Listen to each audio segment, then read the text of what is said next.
Bienvenidos a Negocios con Valor del Colegio de Contadores Públicos de México, donde cada semana abordamos temas relevantes en la voz de especialistas con orientación, consejo y análisis para mantenerte a la vanguardia. Yo soy Adrián Díaz. ¡Comenzamos! Te doy la más cordial bienvenida a Negocios con Valor, el podcast del Colegio de Contadores Públicos de México. Mi nombre es Adrián Díaz y te invito a que te quedes porque en este capítulo hablaremos de un tema que como joven puede marcar un antes y un después en tu vida profesional. Me refiero a la educación financiera. Para desarrollar este importante tema me acompañan dos destacados integrantes del Comité de Integración de Contadores Universitarios de este colegio. La contadora Ana Guadalupe Ávila Albarrán, cuya trayectoria profesional incluye experiencia como analista de tesorería en el sector privado. Contadora Ana, bienvenida. Muchísimas gracias. Gracias a ti. Y también está David Emanuel Figueroa Chanán, que tiene una importante trayectoria, como auxiliar contable, que le ha permitido desempeñar funciones en contabilidad general, gestión de nómina, cumplimiento fiscal y elaboración de dictámenes de predial. Contador, bienvenido. Muchas gracias. Gracias a ustedes. Y quiero iniciar el análisis de este tema con datos muy reveladores y que ponen en contexto el por qué hemos decidido hablar de este tema. Solo 3 de cada 10 jóvenes en México comprenden conceptos financieros básicos como ahorro, crédito, interés o inflación. Quizá lo más alarmante es que el 81% de los jóvenes no ahorran en instituciones formales, lo que los hace más vulnerables, por supuesto, a fraudes, a deudas y a perder valor con el tiempo por culpa de la inflación. Estos datos me obligan a preguntarle, contadora Ana, ¿qué es la educación financiera entonces y por qué es tan importante para los jóvenes este concepto? Pues bueno, déjame platicarte que la educación financiera lo que hace es que nos permite conocer estas habilidades para nosotros poder manejar nuestros ingresos, en la manera en cómo gastamos y cómo percibimos también ciertos valores monetarios, ¿no? Es decir, que a lo mejor yo me dedico a un pequeño emprendimiento, ok, pero ¿sabes manejar ese emprendimiento? ¿Sabes lo que significa un ingreso? Lo que es para ti un gasto, lo que es un costo. Muchas veces todos los jóvenes no sabemos realmente a qué se refieren todos estos conceptos. Entonces, por eso es súper importante conocerlos y, por ejemplo, nosotros que somos contadores, bueno, gracias a nuestra carrera lo aprendemos, pero esto debería ser algo a lo que todos los jóvenes, sin importar si eres ingeniero, si eres médico, si eres contador, lo pudiéramos entender y analizar para que de esta manera fuera una ventaja para nosotros. De esta manera vamos a poder manejar mejor nuestras finanzas y de cierta manera, pues también conocer qué tanto puedo gastar y qué tanto no. Ok.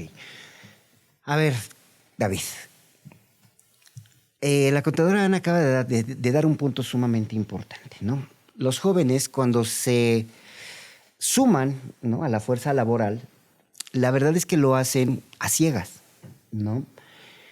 Reciben un salario y creen que ese recibo de honorarios que llega a su correo o que les entregan, ¿no?, cuando tienen su nómina, cuando cobran específicamente, creen que es un documento más. Y no le dan la importancia justamente de saber cuánto van a pagar de impuestos, cuáles son las deducciones que están haciendo si es que tienen prestaciones de ley, como tu cuenta de ahorro para el retiro, como tu subcuenta de vivienda, y simple y sencillamente ignoran ese pequeño papel con tanta información. Ahí empieza el error, David. Claro, es muy importante saber que cuando nosotros recibimos o cuando empezamos a trabajar y nos da nuestro primer recibo de nómina, entender claro cuáles son nuestras percepciones totales y por qué tenemos que estar obligados a pagar impuestos. Esto es primordial. La gente, perdóname que te interrumpa, los jóvenes no saben ni siquiera qué es el Servicio de Administración Tributaria, ¿eh? Esto es real. El SAT, o mejor conocido como el Servicio de Administración Tributaria, es la autoridad que yo en mi humilde opinión es como un padrote porque ella te cobra sin ni siquiera, lo voy a decir de otra manera, sin siquiera sembrar. Ella cosecha sin siquiera sembrar. Aunque tú no estés de acuerdo con la autoridad, aunque tú no quieras pagar impuestos, el SAT te dice, ¿sabes qué? No me importa que estés de acuerdo. Yo en las leyes te establezco que te tengo que retener una cierta cantidad de dinero simplemente porque yo quiero y porque es una obligación. Y aún en la Constitución mexicana nos establece que estamos obligados como contribuyentes a aportar al gasto, al contribuir al servicio de la nación. Entonces es muy importante esta parte. Hablando de algunas deducciones importantes, podemos claramente en nuestras declaraciones anuales, ya me estoy metiendo en otras cosas, pero dentro de nuestros ingresos el SAT te dice, ok, yo sé que tuviste estos ingresos, pero no soy tan mala onda, te voy a hacer que pagues menos impuesto. ¿Tuviste alguna factura de gastos médicos? ¿Tuviste alguna deducción autorizada? Entonces, aunque claramente como jóvenes no nos guste pagar impuestos, no queramos, es muy importante conocer que la autoridad nos retiene impuestos, quieras o no quieras. Eso es importante, pero también más importante, Ana, saber justamente qué tengo que hacer, además de pagar impuestos, además de mis deducciones, qué tengo que hacer con mi dinero. Ahorrar, invertir, pagar lo que debo, porque muchas veces los jóvenes ya trabajando empiezan a adquirir deudas porque no conocen un producto financiero, porque creen que la tarjeta de crédito es dinero extra, porque nadie les explicó todo este proceso de servicios financieros y entonces empezamos a crear una bola de nieve que acaba en avalancha con nuestras finanzas personales. Efectivamente, estás en lo correcto. Justamente muchas veces lo que sucede con los jóvenes es que pues estás emocionado, ¿no? Es tu primer trabajo y pues no te están dando un mal sueldo, ¿no? Pero lo que sucede es que no sabes cómo manejar ese sueldo. Tú crees que lo vas a percibir y dices, ay, perfecto, ya es todo para mí. Dinero. Yo puedo ya gastarme todo el dinero. Y la realidad es que no. Bueno, realmente sí puedes hacerlo. Claro, es tu dinero y tú sabes qué haces con él.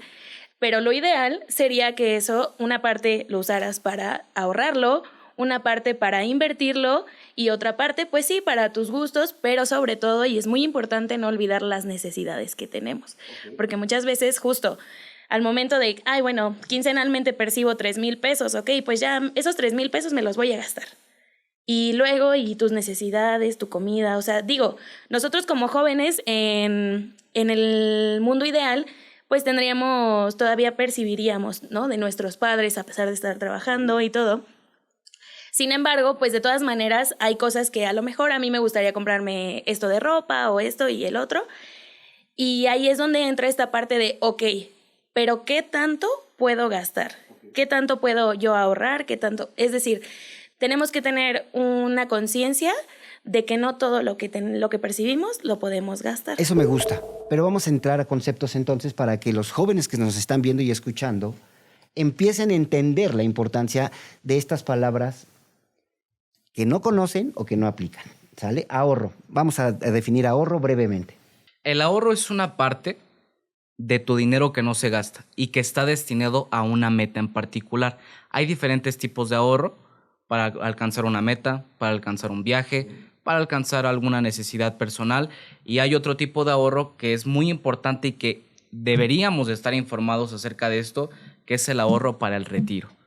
Es muy importante y más a esta edad. Ok. Presupuesto.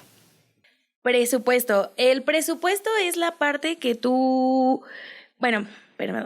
es una herramienta que te permite planificar los ingresos y los gastos y de esta manera vas a ayudarte a ti mismo a no gastar más de lo que percibes, porque este es el error que muchas veces cometemos. Entonces, pues sí, justamente es una herramienta que te va a permitir planificar cómo puedes gastar y qué tanto. Ahorita vamos a empezar a desglosar todos estos conceptos ya con ejemplos. Inflación, David. Es un término muy complejo que da a diferentes interpretaciones, pero es muy importante reconocer esto y lo voy a explicar a través de un ejemplo.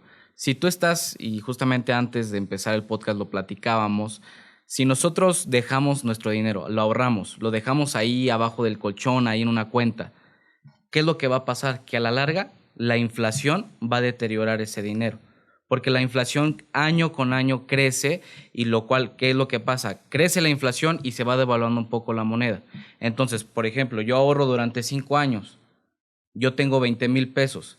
Los 20,000 pesos que hoy en día equivale a esa cantidad, en el futuro ya no va a equivaler a lo mismo. ¿Por qué? Por la inflación. por la subida de precios. Así es. ¿No? Porque los productos que todos los días consumimos, a través del fenómeno llamado inflación, van generando un incremento en sus precios y entonces ese dinero pierde valor para poder adquirir ciertos productos, ¿no? Entonces, en ese sentido, ya empezamos a conocer y a manejar justamente estos conceptos para todos aquellos jóvenes que no tenían una idea de cómo es. Ahora, hablamos de un presupuesto. Yo el presupuesto lo puedo definir como la radiografía que nos va a permitir ver qué lesiones tenemos en materia financiera para poder curarlas, ¿no? ¿Cómo hacemos un presupuesto, Ana? Pues bueno, para elaborar un presupuesto, déjame platicarte que es lo que yo en mi trabajo, parte de lo que me encargo es la elaboración del presupuesto. Y justamente, pues mira, primero que nada tienes que planificar los ingresos, ¿no? ¿Qué tantos ingresos voy a tener considerando lo que ya he tenido de manera histórica? ¿Qué tanto voy a tener en este plazo? Por ejemplo, en mi empresa lo manejamos en un mes. Entonces, en este mes, ¿qué tanto vamos a tener y qué tanto vamos a gastar? Entonces, lo separas por es decir, tus saber necesidades. Cuánto gano y cuánto gasto. Exacto, justamente. Es de cierta manera como ordenarlo, ¿sabes? Porque a veces es como de, ay, es que el gastito de acá o el gastito de acá. Entonces, no, a ver, tiene que ser el gasto de esto, de esto, de esto y tratar de que no hagamos y no caigamos en los gastos hormiga, justamente. Porque eso nos quita demasiado. ¿Un presupuesto mental nos funciona o es mejor un presupuesto anotando o a través de una computadora en un Excel? Siempre hacer uso de las herramientas tecnológicas va a ayudarte un montón. Obviamente hay gente que ya, pues sobre todo la gente adulta, ¿no? Que vemos que nuestra mamá o nuestro papá y todo lo hacen acá, ¿no? Pero aún así siempre terminan usando que, ay, tengo que anotar esto que vamos a gastar o esto que va a ser del súper. Siempre anotar. Claro, sí, siempre utilicen todas las herramientas que tengan a la mano porque siempre van a ayudarles a tener un mejor orden. A través justamente del presupuesto podemos identificar, decía Ana, los famosos gastos hormiga. Así es. ¿A qué se refiere con esos gastos hormiga? Esos gastos hormiga, a mí me ha pasado mucho y un ejemplo muy claro son con los viene, con los que están en los semáforos y te dicen, no, pues deme dinero por limpiarle su parabrisas. Al final es muy, muy importante tener esto en cuenta y voy a citar una frase. Por un pequeño hoyo que tenga el barco, se puede hundir totalmente el barco. ¿Cómo lo referimos a nuestra economía? Esos pequeños gastos, que a simple vista no son tan impactantes en nuestra economía, 5 pesos, 10 pesos. Cuando hacemos la suma total al final de mes, vimos que gastamos hasta 5,000 pesos en pequeños detalles, en cosas que no son tan importantes. Insignificantes. Insignificantes. El tener un presupuesto nos permite establecer, a ver, yo tengo este ingreso y yo estoy destinado a gastarlo en esto, pero para mí yo voy a tener esto. Si yo quiero gastar en otra cosa, gasto hormiga, en otra cosa, en una ropa, una chaqueta, en lo que tú quieras, tú ya tienes un presupuesto y estableces un monto. Y sobre ese monto te vas. ¿La estrategia para eliminar los gastos hormiga sería el presupuesto? Sí, yo creo que te ayudaría demasiado porque incluso así en tu mismo presupuesto puedes determinar una parte que a lo mejor lo pones como gastos que se pueden dar, ¿no? O sea, que no están todo totalmente puedes planearlo definidos. con esta acción de poner en orden tus finanzas a través justamente de esta radiografía financiera llamada presupuesto. Claro, efectivamente, sí. Gracias al presupuesto puedes determinar qué tanto vas a gastar y en qué. Entonces sí, justamente te va a ayudar a tener un orden inmenso. Vamos a empezar a jerarquizar entonces estos conceptos que hemos empezado a desarrollar. ¿Qué importancia debe de tener en mi vida como joven la palabra ahorro? David. Muy importante. Y esto es exhortación a todos los jóvenes del ahorro. Dejemos ya nuestra mentalidad de que tenemos el dinero y queremos ir a gastarlo, perdón por la palabra, pero en cosas absurdas. El ahorro nos permite, y dentro de su importancia es prevenir emergencias, ¿no? Que sucede alguna situación, pero, ¿qué crees? No ahorraste. No tengo un dinero de disponer. Una gran lección nos dejó el COVID, ¿no? ¿Cuántas personas que no tenían un ahorro y que perdieron el empleo se empezaron a endeudar por la tarjeta de crédito, ¿no? Esa es una gran experiencia. Y al final, triste, ¿no? Y al final, y lo más importante, es cuando tú te vas a retirar. Yo he conocido a muchas personas que ya tienen 40, 50 años y que siguen dando clases en escuelas. ¿Por qué? Porque no tienen otra fuente de ingresos. El tener un ahorro para retirarte aunque sea de 10 pesos, 100 pesos, 500 pesos a la quincena o al mes, al final de tu carrera laboral vas a tener un dinero en que te va a permitir vivir bien. No a lo mejor una vida de lujo, pero vivir bien y no tener que depender de nadie. ¿Qué le dices, Ana, a los jóvenes que tienen esta mentalidad y que siempre están poniendo pretextos, ¿no? No ahorro porque no me alcanza, no ahorro porque gano poco, no ahorro porque tengo muchos gastos, no ahorro porque se viene el cumpleaños de mi mamá, no ahorro porque X cantidad de pretextos. ¿Qué le dices a estos jóvenes para que se pongan a ahorrar? ¿Qué estrategia podrían aplicar para empezar a fomentar y cimentar el hábito del ahorro? Sí, mira, creo que en los jóvenes es un poco complicado hasta cierto punto tratar de cambiar la mentalidad, ¿no? Porque somos muy aferrados. Sin embargo, pues sí, yo les recomendaría que lo hagan pensando en su futuro.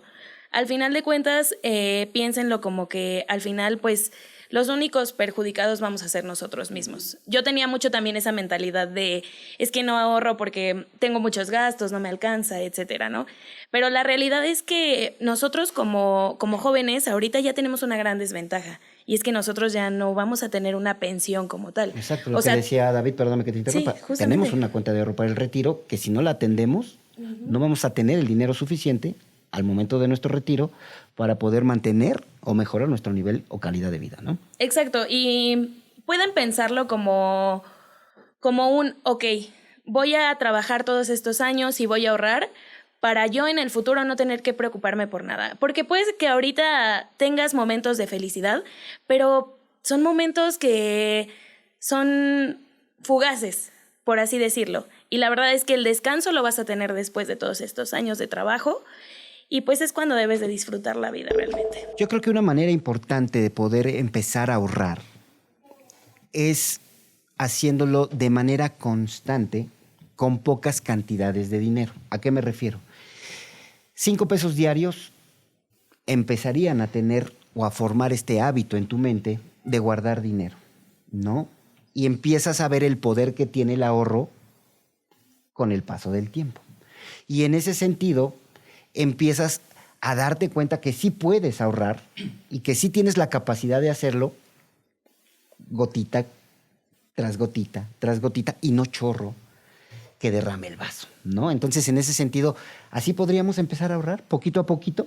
Claro, o sea, esto, como ya mencionamos, hay una mentalidad que a mí me gusta y es que pequeños cambios, con depositar 5 pesos, 5 pesos, 5 pesos al final, va a generar un ingreso bastante bien. Aquí también entraría la disciplina y hay muchas aplicaciones y muchas aseguradoras que te lo imponen de esa manera. Hay aseguradoras en las que tú puedes depositar una cierta cantidad a tu tiempo, conforme ganas tus ingresos, y hay otras instituciones y otras aseguradoras que te dicen, oye, como yo sé, y aún nosotros mismos hay que aceptarlo, ¿sabes qué? Pues yo no tengo esa disciplina de depositar. Y hay esas aseguradoras que te dicen, oye, pues ¿qué crees? Aunque a ti no te guste, me vas a depositar. Y te la ponen así porque si tú ya ahorraste durante años y ya tienes 30,000, 50,000 pesos, por no cumplir con esos depósitos, te quitan ese dinero ya ahorrado. Entonces es una estrategia para empezar como jóvenes y una recomendación es que empiecen a ahorrar. Si les dan 100 pesos a la semana, ahorren 10 y van a ver que pasando los meses, lo que no creían posible, ahora tienen una cuenta de ahorro con un buen nivel ahí.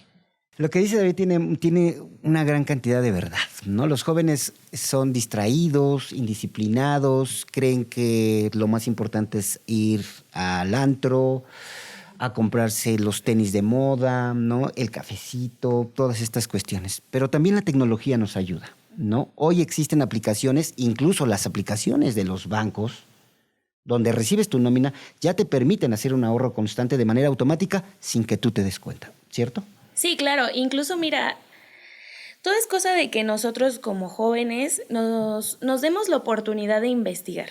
Porque, por ejemplo, los bancos también ya te manejan cuentas de rendimiento, en donde justo tú puedes ir metiendo dinero y ese dinero va a ir creciendo anualmente cierto porcentaje.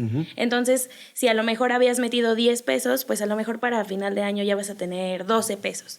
Es un ejemplo, ¿no? Pero justamente creo que es importante utilizar estas herramientas que se nos proporcionan, sobre todo, justamente como mencionaban, para nosotros los jóvenes que somos medio decidiosos a veces. Le quitamos el medio. Exacto. ¿No?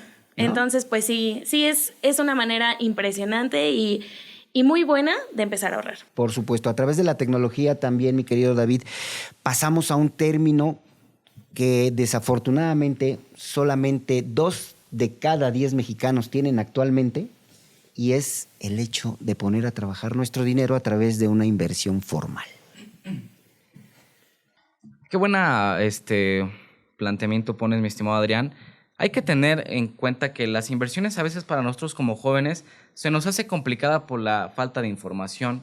Falta de conocimiento. Falta de conocimiento, falta de por ganas, el riesgo que hay, ¿no? Entonces, hoy en día ya hay tantas aplicaciones que lo puedes hacer simplemente empezando con 10 pesos, como ya lo mencionamos, y ahí tú dejando tu dinero te genera un rendimiento. Por ejemplo, la NU, que es esta institución, ya ha implementado cuentas donde se le conoce como cajitas. Cuando tú dejas ahí tu dinero a renta fija, que aquí es importante mencionar esto, que hay 2 tipos de inversiones, que es a renta fija, que es un dinero que tú le dices a tu institución, ¿sabes qué? De este dinero, tú tenlo. Y dentro de 3 meses, tú lo vas a poder retirar. La renta fija tiene una desventaja, que es que no lo puedes retirar antes. Si tú dijiste que lo ibas a depositar durante 3 meses, no lo puedes exigir. Lo tienes que dejar antes. trabajando ahí. Trabajar durante 3 meses. Y la más recomendable, y en mi opinión más personal, es la renta variable, que es la más recomendada para nosotros como jóvenes empezar. Porque la renta variable sí tiene más riesgos. ¿En qué podemos? Hoy en día se ha vuelto muy popular este término del trading, que es prácticamente eso, renta variable. Así como hoy puede estar muy alta elevada las acciones de tal empresa, también al otro día pueden estar en los suelos. Que trading es tan sencillo como comprar y vender acciones a través de una casa de bolsa, que hoy, afortunadamente, Ana, pues yo creo que el 80% de las casas de bolsa que operan en nuestro país ya tienen una aplicación para que tú puedas registrarte con ellas y empezar a invertir, ¿no? A bajo riesgo, quizá para los inexpertos, y ya cuando conozcas tu perfil de inversionista, a un riesgo un poquito más elevado, ¿no? Sí, justamente. Y además hay un montón de maneras de realizarlo, no solamente como lo mencionaba mi compañero, sino, por ejemplo, también existen inversiones que son a mucho menos riesgo. Por ejemplo, los CETES, no sé si habías escuchado de los CETES, es la inversión que tiene mucho menos riesgo en comparación de otras, y la verdad es que es una opción muy buena. Claro que, como mencionábamos, justamente luego el obstáculo en este tipo de casos es que justamente no hay información, ¿no? O la información es muy clara de, ok, sí quiero hacerlo, sí quiero invertir, ya me decidí, pero ¿cómo lo hago? Entonces sí. Ese punto es fundamental, Ana, David, porque creo que invertir en CETES, hoy en México particularmente, es extremadamente fácil, ¿no? Hay una plataforma del gobierno mexicano que se llama cetesdirecto.com, ¿no? Y justamente es comprar certificados de tesorería, que es lo que quiere decir CETES, ¿no?, al gobierno a cambio de una tasa fija. Si yo te doy, gobierno, o te compro 100 pesos de CETES, a un plazo de 12 meses, tu gobierno me vas a pagar una tasa del 9%, ¿no? Sencillo, fácil, rápido, seguro y con el respaldo del gobierno. El problema es que los jóvenes no conocen estas plataformas, David. Y aquí yo también entraría a un punto importante, que es a veces como jóvenes queremos todo rápido. Queremos ser millonario de la noche a la mañana, ¿no? Y a lo mejor buscamos diferentes maneras. Porque la internet nos ha hecho así, claro, ¿no? Queremos todo inmediatamente. La tendencia es así, te venden cursos y hoy empiezas, mañana ya eres millonario, o compras este boleto de lotería y te aseguramos que te vuelves millonario. Como bien lo mencionábamos, las CETES yo desde mi punto de vista lo considero el tener paciencia. Sí. Tener paciencia, porque si hoy en día, por ejemplo, tú inviertes 10,000 pesos, 100,000 pesos, no te va a generar un rendimiento si lo retiras el día de mañana. Creo que ya hemos cubierto parte fundamental de la educación financiera, pero hay algo que a los jóvenes les sigue causando problemas y serios: el crédito, ¿no? El crédito simple y sencillamente no lo saben manejar. Se nos está acabando el tiempo, pero Ana, quisiera que nos dijeras ¿Cómo hacemos un uso responsable de un crédito los jóvenes que estamos empezando a trabajar, que estamos empezando a tener historial crediticio? ¿Qué hacemos con un crédito? Uy, es una pregunta complicada porque la verdad es que en cualquier momento una tarjeta de crédito se te puede salir de las manos. Sin embargo, mi recomendación personal es justamente volviendo a lo mismo del presupuesto, no gastes más de lo que sabes que no puedes pagar. Entonces, creo que con esa frase quédense y sí tengan créditos, hagan historial crediticio, está Porque muy bien. no es malo tener un crédito. No es malo, al contrario, te da muchos beneficios. Si quieres comprar una casa o un carro, obviamente tu historial crediticio va a tener mucho que ver. Pero sí, tampoco te endeudes. O sea, somos jóvenes y no percibimos el mismo sueldo que un profesionista que tiene un trabajo fijo. Entonces, no gastes más de lo que sabes que puedes pagar. ¿Cómo sé lo que puedo pagar en un crédito? ¿Hay alguna fórmula? Ahí es recomendable, y retomando un poco de lo que decía mi compañera Ana, es importante mencionar que una tarjeta de crédito no es dinero extra. Es dinero que te presta una institución Es financiera. un ¿no? dinero y es un método de pago en el cual tú le estás diciendo a tu institución bancaria, oye, págale al señor y yo dentro de 25 o 30 días te voy a pagar del dinero que yo tengo disponible o que voy a tener. Ahora, es muy importante analizar esto y no trata de sacar tarjetas de crédito porque me la ofrecieron o porque está popular tener esta tarjeta de crédito. No, es analizar, decir, ok, mi tarjeta de crédito me permite gastar esto mensualmente y mi ingreso es tanto. Y dentro del presupuesto podríamos considerar decir, oye, ¿sabes qué?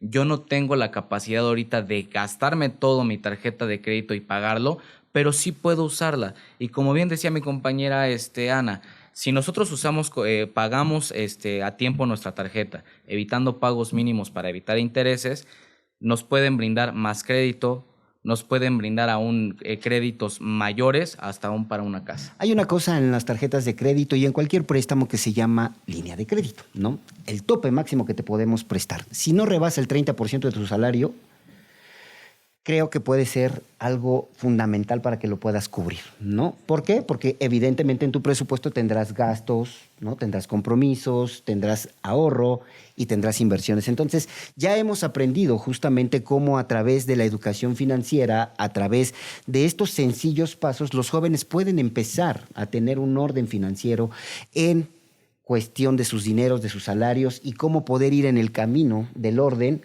y no del despilfarro. Para ir cerrando el tema, mi querida Ana, ¿qué recomendaciones les das entonces a los jóvenes que hoy están entrando a la masa laboral y que están empezando a tener ingresos? Mi recomendación sería que sean organizados. Sean organizados y traten de siempre saber cuáles son sus ingresos y en qué están gastando. Eso es lo esencial. Y bueno, ya mencionamos sobre los créditos y todo, pero sobre todo sean curiosos. Créanme que la educación financiera es impresionante y es maravillosa y es hermosa. Lo digo porque por algo estudié contabilidad, pero créanme que es muy interesante y además todo es para beneficio de ustedes. Por supuesto. ¿Tu recomendación, David? Mi recomendación para los jóvenes es que no gasten más de lo que pueden liquidar. Sepan administrar bien su dinero, sepan qué pueden comprar. Todos hoy en día queremos lo mejor, queremos el carro del año, queremos tal cosa, siempre nuevo. Pero si ahorita tu ingreso no te permite pagarlo, siempre trata de, aunque no sea lo mejor, pero con eso puedes sobrevivir y siempre diferenciar entre tus necesidades y tus deseos. Yo tendría varias conclusiones de esta interesante plática que hoy nos regalaron y sobre todo de estos consejos y conceptos que pusimos sobre la mesa, pero sobre todo desglosamos de manera muy clara y es muy sencillo. La educación financiera tiene dos claves muy importantes. La disciplina, que la han mencionado nuestros invitados, y sobre todo la constancia. Ser disciplinado y constante en tus finanzas personales te va a permitir tener y mejorar tu calidad de vida a través de un presupuesto que te permitirá ahorrar, poner orden en tus gastos, hacer gastos inteligentes y sobre todo poner a trabajar tu dinero para que con el paso del tiempo puedas justamente saber y degustar todo lo que tiene que ver con las ganancias a través de una buena inversión. El mejor momento para poner orden en tus finanzas personales fue ayer, así que tienes que aplicarte hoy para que empieces a ver los beneficios de la educación financiera en nuestro país. Gracias. Esto fue Negocios con Valor, el podcast del Colegio de Contadores Públicos de México. Mi querida Ana, mi querido David, gracias. Nosotros nos vemos y escuchamos en la próxima. Hasta entonces. Gracias por escuchar Negocios con Valor del Colegio de Contadores Públicos de México. Si te gustó este episodio, dale like y suscríbete en YouTube y Spotify. Nos escuchamos la próxima semana.